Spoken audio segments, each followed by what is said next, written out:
Chapter 315, Return to Harvest Church. City of Silver, in a cramped room. Derek Berg was sitting by his bedside, quietly recalling the information regarding the 7 gods that he had received. The names of the deities that he had never heard of, and the vague ancient myths all indicated to him that there was a new world outside, which was completely different from the City of Silver. Is that a piece of land that hasn't been forsaken by the gods?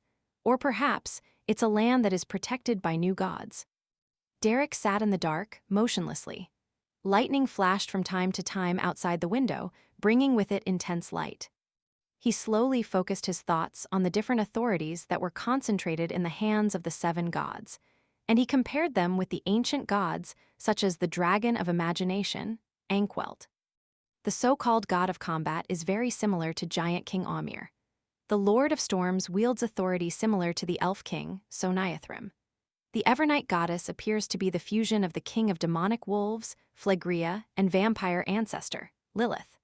As for the eternal blazing sun, Earth Mother, god of knowledge and wisdom, and god of steam and machinery, I can't find anyone corresponding to them. Regarding the mythical legends, I wasn't too attentive in class and missed out a lot. Phew, since there's no patrol duty during this period of time, I should head to the Spire's library and read up on them. Derek stood up and did as he planned. The problem he faced was shared by the majority of the residents in the City of Silver.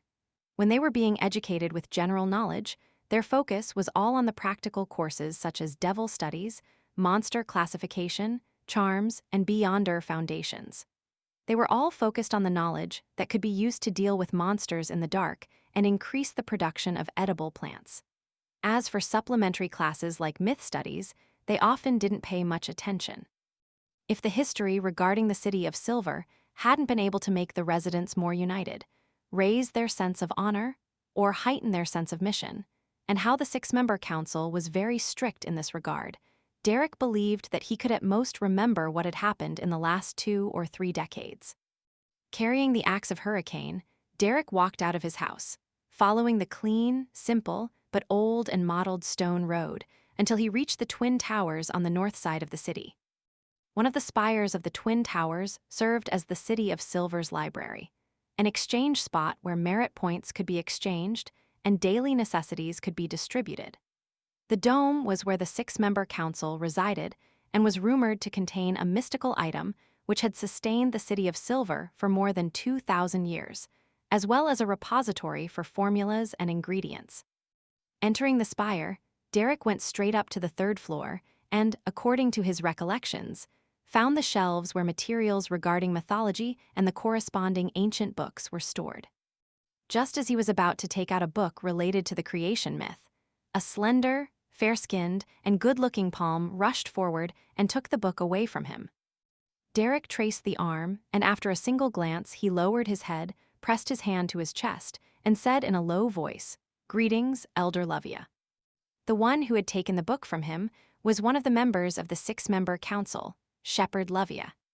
She wore a long black robe embroidered with mysterious purple patterns. Her silvery gray hair was thick but curled up slightly.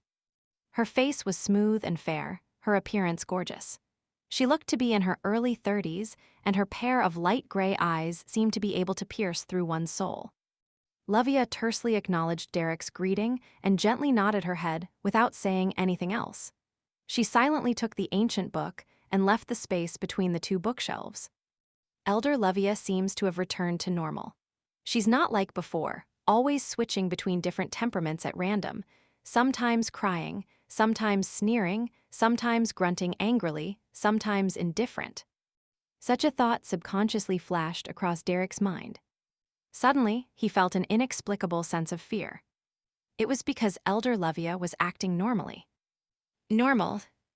After reading through the entire dossier, Klein found no record of any animals. It was obvious that the original investigation had overlooked this problem. Yay, I have to remember my earlier considerations. I can't rashly perform my own investigations.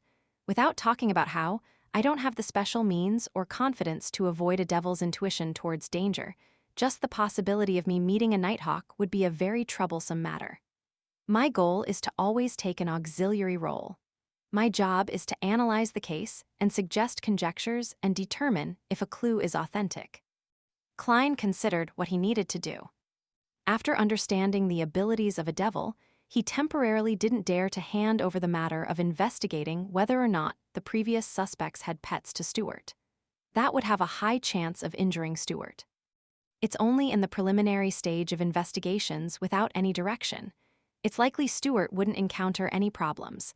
A devil isn't like those bunch of lunatics from the Aurora Order. He wouldn't proactively expose himself. Tomorrow or the day after, Stewart will definitely hand in a report. Perhaps there might be clues that others might not be able to detect. Klein stood up and stuffed his hands into his pockets as he paced around the activity room. Now, his dilemma was on how to get the main investigation body to include animals under their radar. I definitely can't mention it directly, as that would attract the suspicion of others. It would be the same if I attempted to guide them in the dark. Klein thought carefully as he weighed the matter seriously before finally deciding on a plan. He pulled out a letter, grabbed a fountain pen, and wrote, "Dear Mr. Stanton, I thought of a problem. Previously, when the detectives were in discussion, they all found the murderer's actions skilled without any hint of inexperience.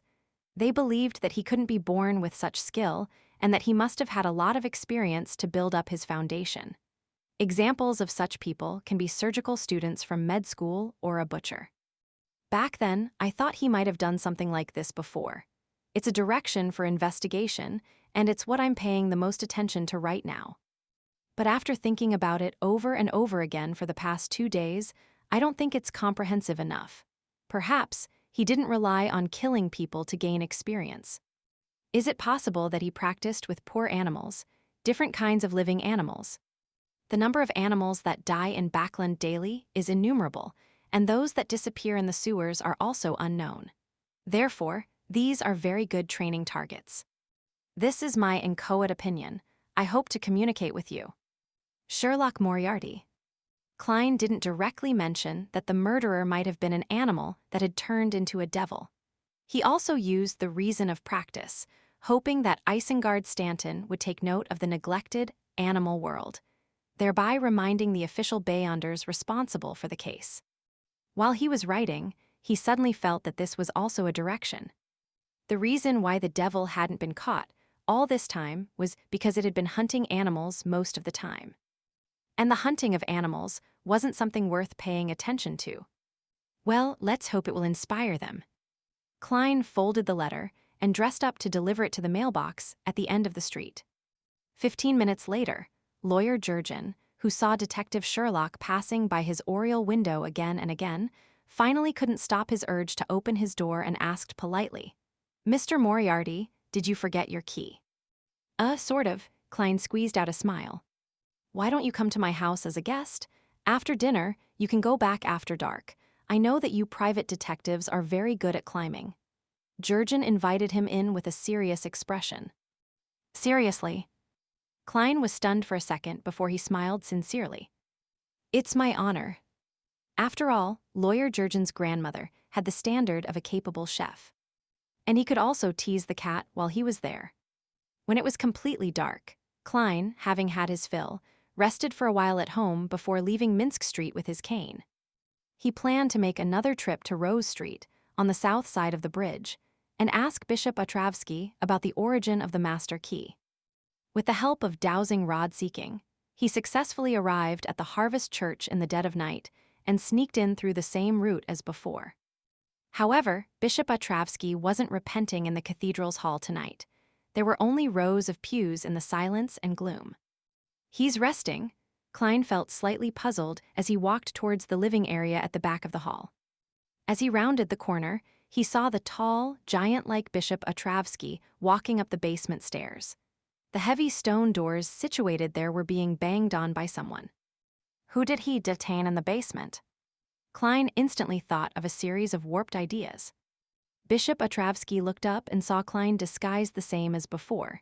He was also surprised as he asked, "Haven't you found your way home yet? Do I look like someone who's been lost for so long?" Klein forced a smile. "Father, I'm not lost. You think that the formula is fake? That's impossible. Bishop Otravsky frowned and stopped midway up the stairs. As a result, he was at the same height as Klein. "No, it's genuine," Klein answered honestly. At this moment, the basement stone door was thumped again with ever-increasing intensity. Along with the thumps was a male voice that shouted, "Let me out." "This is," Klein couldn't help but ask. Bishop Otravsky smiled warmly and said, "A vampire." As soon as he finished, the man in the basement shouted, "What's wrong with being a vampire? Do you think vampires should be locked up here? Do I have to listen to your nagging and scripture recitals every day?" "Bullshit, I'm a noble sanguine, so don't use such a vulgar name to describe me. Let me tell you, I worship the moon, and I'll absolutely not convert to a believer of Earth Mother. Give up, you damned priest."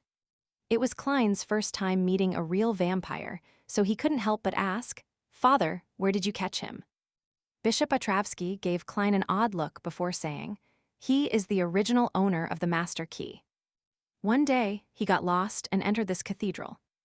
Klein seriously considered the dilemma of whether he should carry the Master Key with him in the future or not. "It's a good thing that I can divine," he thought thankfully.